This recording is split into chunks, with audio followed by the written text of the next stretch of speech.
You ask Tiger to calculate.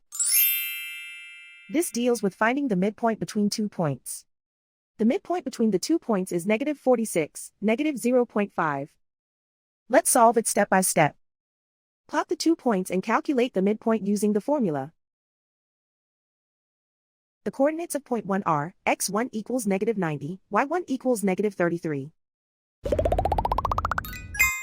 The coordinates of point 2 are, x2 equals -2, y2 equals 32.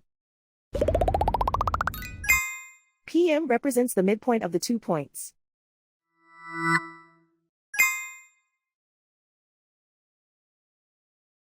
Use the x values in the midpoint formula to find the midpoints x.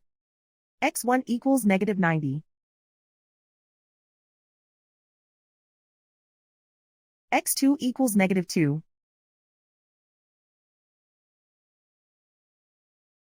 Simplify the arithmetic.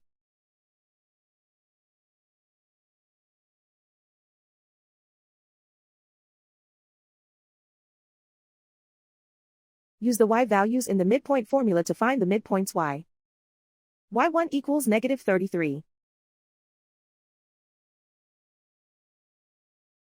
y2 equals 32.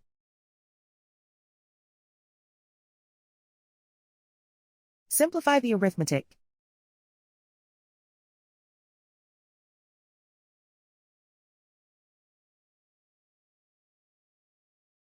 And so, the midpoint is -46, -0.5.